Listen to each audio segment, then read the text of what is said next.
では今日もよろしくお願いしまはい、どうす。ぞよろしくお願いいたします。今日のテーマはですね、はい。ストレスに負けない心を作るにはっていうテーマなんですけど、はい。よくストレス社会とか、ストレス溜まりすぎて胃に穴が開いたとか、はい。こう人間社会で生きていると何かとストレスを感じるものはあると思うんですけど、はい。その中でもストレスなさそうに生きている人とか、はい。逆に明らかにストレス溜まってるなっていう人もいて、はい。ストレスの溜まり方って人それぞれなのかなって思うんですけど、はい。お尚さんの視点でストレスが溜まらないように生きる上で大切なことはありますでしょうか？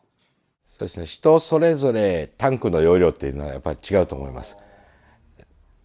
花粉症なんかもそうですよね。花粉でアレルギーなんかも去年まで何ともなかったのに今年から鼻水が出てきたとか涙出てくるっていう方もいらっしゃるように、その容量っていうのがあると思うんですよ。それをどう越してしまうとその胃に穴が開いた、ストレスも全くその通りでね、その人によって比べようのないタンクがあると思っていただいたらいいと思います。ただストレスがないっていう生き方っていうのはなかなか難しいと思うんですよね。だから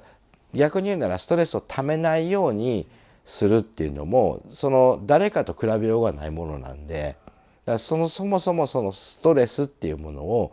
その感じる感じない方もいらっしゃると思います。じゃあ感じない生き方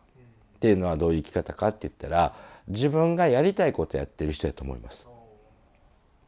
じゃあやりたいことをやって、じゃあ自分がその周りに迷惑かけてるんじゃないか、これもストレスの一つになると思うんですよね。だからそのバランスっていうのはすごく難しくって、じゃあやりたいことやってるのも自己中ね、今度は逆にストレスをためて周りに迷惑かけるのも自己中じゃないですか。だったとしたらもっと自分がやりたいことを極めて、今度は逆に人に与えてあげる人になった方が、私はそのストレスがたまらない生き方に変わるのかなと思います。中途半端に自己中をするぐらいやったら、思い切って突き抜けて本当にやりたいことを成し遂げると。お前好きなことやってもうって言われる人ももちろんその自己中でしょうし、で逆にストレス溜めすぎてそれこそ胃に穴が開いたとか体調崩してお薬飲んだり入院したりして周りに迷惑かける、これも自己中ですよね。だったらそのストレスっていうものをうまくじゃあどう感じるかだけなんで、だったら自分がやりたいことをやって思い切ってね、そして周りに今度は周りをこう貢献できるような、周りに貢献できるような、ビジネスであったりとかね、何か自分の趣味がもっとこうどんどんこう増やしていってね、今度は周りに教えてあげれる人になるとか、なんかこう逆に周りに与えてあげれるような人になっていく、その方が自分らしさでストレスとは言わなくなるんじゃないでしょうか。ちょっと別視点なんですけど、お嬢さんが先ほどもお話しされてたはい。想像と妄想っていうお話の中で、その妄想ってすごいストレスの塊みたいなイメージがあるんですけど、妄想すればするほどストレスが溜まっていくというか、そこを改善っていうんですかね、なんかする生き方っていうのは何が違ってくるんですかね？これね、そう思うなっていう方が難しいんですよね。だから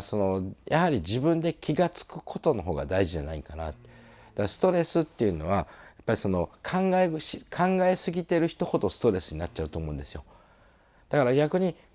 好きな時間、自分が好きなことができる時間を増やしていくっていうふうに考える方がいいんじゃないかな。だから妄想してる人っていうのは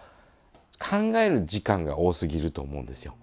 そうするとそれもストレスになっちゃうと思うんで、だから好きなことをもっと増やしていく時間を作ってほしいです。特に今の日本なんてストレス社会って言われているように、自分の好きなことができてない人の方がストレス溜めてるわけじゃないですか。ってことは好きなことができる時間を増やす努力をしてもらう、そういう行動を起こしてもらう方が悪い妄想とかそのストレスをためない生き方に変わってくるんじゃないかなと。全てがストレスなんですよ、もう。で私たちもでも考え方をちょっと違う方向性に変えればすごいストレスばっかりじゃないのかなと思います。だからそうじゃなくって、例えばよく私らは聞かれるのはね、その人の相談ばっかり乗っ取ってストレスたまりませんかってよく言われるんですけど、そう考えたらそうだよねってなりますよね。ところがその人の話を聞いて、私の場合はその自分がなんか教えていただいてるっていう感覚になってるんですよ。前もちょっと YouTube でもお話してたんですけど、何かこんなことでも悩んでる、こんなことも苦しむ、人それぞれじゃないですか。なんでそんなことで悩んでるのっていうことで悩んでる人もいれば、こんなことで落ち込むのっていうことで落ち込んじゃってる人もいるし、それってストレスなんっ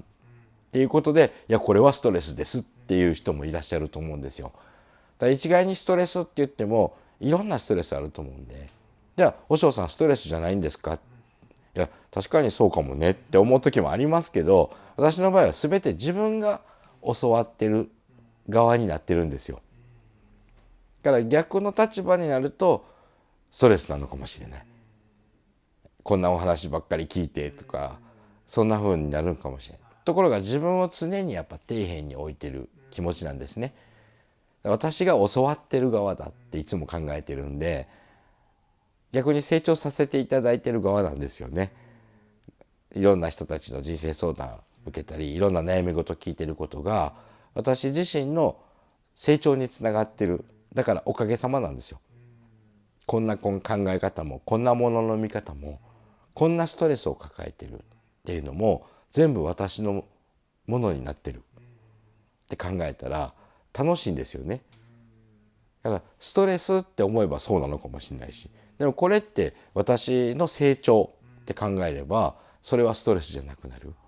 だからストレスという言葉に振り回されない生き方ができる人になってほしいですね。はい。和尚さんの場合はそうやって人の話を通して学びを得てるっていう感覚はあるんですけど、はい、人それぞれその方法は違うような感じなんですかね。はい。だから自分の楽しめる時間をどれだけ増やせるかじゃないかな。だから楽しくない時間の方が多いわけですよね。今の社会っていうのは好きなことやってる人が少ないわけですから、だったらその限られた時間の中で例えば1分でもいいですよ。30分でもいいですよ。何か自分が好きなことできてるなっていう時間が多ければ多いほどストレスっていうのはやっぱりたまらないんじゃないかなと思います。はい。はい、ありがとうございます。ありがとうございます。You leave me notes before you leave, and lipstick on the bathroom mirror. The way you love could part the sea. I'm thankful that you want me, dear. Do you think about how these paths will lead us to somewhere? Do you think about traveling and growing old? A couple of kids when I was holding your hair back. Now we got our own future, our own stretch of road. 皆さん動画をご視聴いただきありがとうございます。オンラインサロンご祈祷の予約、各種イベントと YouTube の概要欄の方に貼ってございます。詳しくはね、そちらをご覧ください。皆さんとまたお会いできる時を楽しみにしております。ありがとうございました。